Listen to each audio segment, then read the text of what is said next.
Mahatma Gautam Buddha, Bharat Ratna doctor Babasaheb Ambedkar आणि सर्व भारतातील महापुरुषांना मी प्रथमतः अभिवादन करतो। आदरणीय धम्मपीठावर विराजमान सर्व माननीय अतिथी, अखिल भारतीय बौद्ध साहित्य संमेलनाचे उद्घाटक अध्यक्ष महोदय आणि सर्व मान्यवर यांना सर्वांना सप्रेम जय भीम आणि नवबुद्धाय।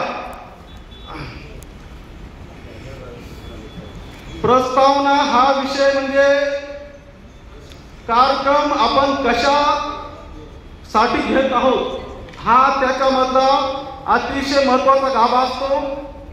त्या दृष्टीनं जगातील पहिले शास्त्रज्ञ म्हणून तथागत महात्मा गौतम बुद्ध यांची भारत भूमी आहे। जगात आज 200 कोटी लोक बुद्धाच्या विचारावर आनंदाने आणि प्रगतीने आपलं आयुष्य जगत आहेत। बौद्ध आणि सम्राट अशोक यांच्या काळातील साहित्य लेणी, 84,000 वास्तू, स्तूप लेण्या इत्यादी यांचं संशोधन आणि डॉक्टर बाबासाहेब आंबेडकर यांनी 14 ऑक्टोबर 1956 रोजी आपल्या लाखो अनुयायांच्या सोबत बौद्ध धर्माचा स्वीकार केला। आज बौद्धाच्या असणाऱ्या समस्या, त्यांचे उपाय, प्रगती आणि विकास या महत्त्वपूर्ण विषयावर देश पातळीवरून धम्मपीठावरून आपण सर्वजण विचारांचे मंथन होणार आहे। भारतीय बुद्धिस्ट इतिहासामध्ये पहिले अखिल भारतीय बौद्ध साहित्य संमेलन म्हणून भारतीय बौद्ध इतिहासामध्ये सुवर्णाक्षरामध्ये नोंद होणाऱ्या या सोहळ्यासाठी मी आयोजक या नात्याने आपणाला सर्वांना शुभेच्छा देतो। भारतीय बौद्धांना एका छत्राखाली आणणे आणि त्यांच्या विकासासाठी सर्व समावेशक एक देशव्यापी एक संघटन, एक विचारधारा एक असावी अशा दृष्टीनं आपण Buddhist India development organization Parbhani Navi Delhi त्या देशव्यापी विचारांच्या प्रक्रियेची निर्मिती केली आणि डॉक्टर बाबासाहेब आंबेडकरांच्या विचाराप्रमाणे प्रज्ञाशील करून या विचारावर भारत बुद्धमय करणे आणि भारतातील प्रत्येक व्यक्तीला सुखी समाधानाने आयुष्य जगला पाहिजे। त्या दृष्टीनं बुद्धिस्ट इंडिया डेव्हलपमेंट ऑर्गनायझेशन आपल्या समोर काम करत आहे। परंतु डॉक्टर बाबासाहेब आंबेडकर यांच्या म्हणण्याप्रमाणे जोपर्यंत कुठल्याही समाजाला जोपर्यंत राजासन मिळत नाही तोपर्यंत त्या समाजाचा खरा अर्थाने विकास होत नाही।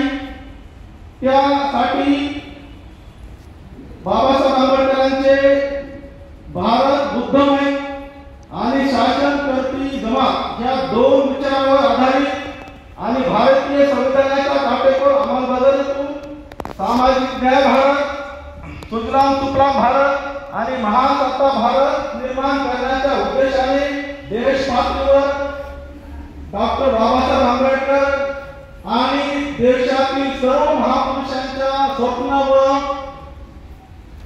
इच्छेमधील भारत निर्माण करण्याच्या दृष्टीनं आपण सर्व समावेशक असं हे देश पातळीवर काम करत आहोत इंडिया डेव्हलपमेंट ऑर्गनायझेशन ह्या माध्यमातून।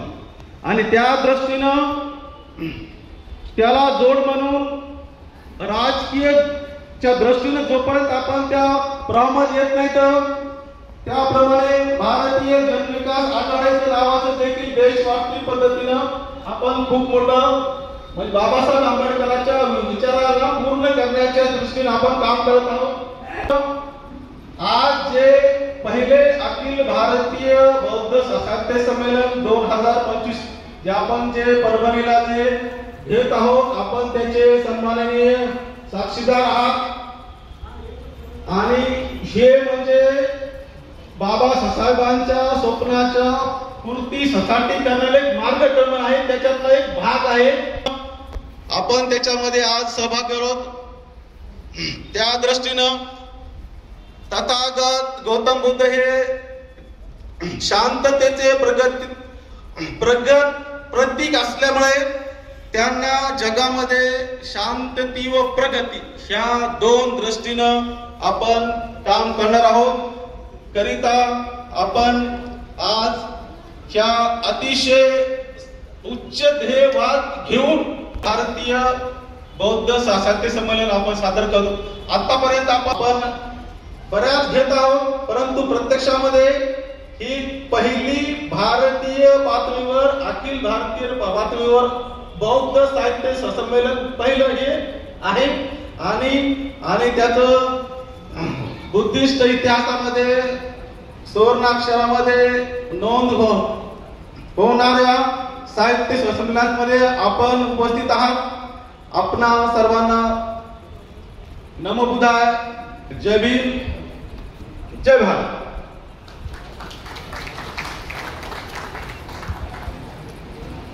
धन्यवाद आदरणीय ॲडव्होकेट किशन कुमार कदले साहेब. यानंतर कार्यक्रमाचे उद्घाटन